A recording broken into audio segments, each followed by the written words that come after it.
శ్రీకృష్ణ భగవానుడు భాగము 14 వివాహము. రైవతరాజు పుత్రి రేవతిని బలరాముడు పరిణయమాడాడు.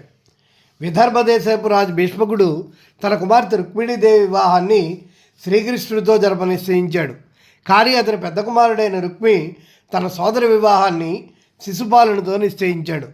తల్లిదండ్రులు రుక్మి మొండిమాటను కాదనలేక వివాహానికి తరలి రమ్మని శిశుపాలను ఆహ్వానించారు. రుక్మిణీదేవి మొదటి నుండి శ్రీకృష్ణ భగవానుని ప్రేమించి పతిగా భావించింది. శిశుపాలునితో తన వివాహ సన్నాహాలు చూచి ఒక బ్రాహ్మణుని ద్వారా శ్రీకృష్ణుడికి సందేశాన్ని పంపింది. రుక్మిణీదేవి సందేశం అందుకున్న శ్రీకృష్ణుడు వెంటనే విదర్భకు ప్రయాణమయ్యాడు. తన సేనతో బలరాముడు తమ్ముని అనుసరించి విదర్భ చేరాడు. శిశుపాలుని వివాహ మహోత్సవానికి జరాసంధుడు మరియు సాల్వుడు మొదలైన రాజులు విచ్చేశారు. వివాహానికి ఒక దినం ముందుగా రుక్మిణీదేవి రాచనగరి వెలుపలున్న పార్వతీదేవిని పూజించడానికి గుడికి బయలుదేరింది. పూజాదులు ముగించుకొని తిరిగి వచ్చే సమయంలో శ్రీకృష్ణుడు తన రథాన్ని తెచ్చి అక్కడ ఆపి రుక్మిణి దేవి కేలు పట్టి తన రథమందు కూర్చుండబెట్టుకుని ద్వారకకు మరలాడు. శ్రీకృష్ణుడు అడ్డగించిన శిశుపాలుడు మరియు వారి మిత్రులు జరాసంధ సాళువులు తమ రథాలతో సేనలతో బయలుదేరారు. బలరాముని యాదవ సేనలు వారిని అందరినీ ఓడించి తరిమివేశారు. బలరాముని చేత ఓడిన రాజులందరూ తమ తమ దేశాలకు తిరుగుముఖాన్ని పట్టారు. రుక్మిణి శ్రీకృష్ణుడు చంపక కేవలం పరాభవం గావించి విడిచిపుచ్చాడు. శ్రీ రుక్మిణీ కృష్ణుల వివాహము ద్వారకయందు యథావిధిగా జరిగింది. రుక్మిణీదేవియే గాక సత్యభామ, జాంబవతి, భద్ర, మిత్రవింద, కాళింది, నాగ్న, జితి మరియు లక్షణ అనే 7 కన్యల వివాహమాడాడు శ్రీకృష్ణుడు. తన అష్టభార్యలతో ద్వారకయందు సుఖించుచున్నాడు. నరకాసుర వధ. పృథ్వీమాత పుత్రుడు నరకాసురుడు భూదేవి పుత్రుడు ఒకటి చేత వీరిని భౌమాసురుడు అని కూడా అంటారు. ఇతడు ఒక దుష్ట రాక్షసుడు. ఎంతోమంది రాజుల నుంచి వారి పుత్రికలను చెరబట్టాడు. ఈ విధంగా 1,00,000 మంది కన్యలను సేకరించి వారిని అందరినీ వివాహం ఆడాలని తలంచాడు.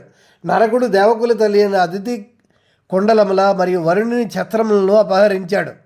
దేవరాజైన ఇంద్రుడు దుష్టుడైన నరకుడు సంహరింపమని శ్రీకృష్ణుడు ప్రార్థించాడు. ఎందుకనగా నరకాసుని కోట దుర్భేద్యమైనది, సురక్షితమైనది మరియు పటిష్టమైనది.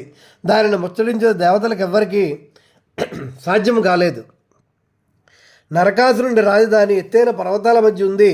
దాని చుట్టూ ఎన్నో కందకాలున్నాయి. ఒక కందకం నుండి అస్త్రాలు తమంతా తామే సంధింపబడతాయి. మరొకటి అగ్ని కందకము, వేరొకటి నీటి కందకము. దీనిని మొరపాస అని అంటారు. ఇంద్రాది దేవతల మరణాలకించిన శ్రీకృష్ణ భగవానుడు సత్యభామతో కూడి గరుడారూఢుడై నరకాసురుని రాజధాని నగరానికి చేరుకొని తన గదాయుధాలతో పర్వతాలు ఛేదించి ప్రవేశ మార్గాన్ని ఏర్పరిచాడు. తన సుదర్శనంతో అన్ని కందకాలను ధ్వంసం చేశాడు. శ్రీకృష్ణుడు అలసిన వేళ సత్యభామ ధనుర్ధారి అయి నరకాసురునితో పోరు సాగించింది. శాతతీరం తర్వాత శ్రీకృష్ణుడు నరకాసురుని సంహరించాడు.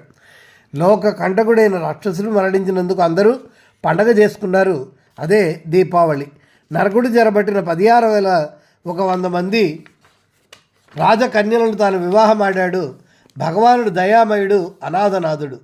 నరకాసురుని సంహారం చేసిన అనంతరము శ్రీకృష్ణుడు తన భార్య అయినటువంటి సత్యభామను కూడి ఆదిత్య కొండలములు ఇచ్చుడికై స్వర్గరాజ్యానికి ఎగాడు.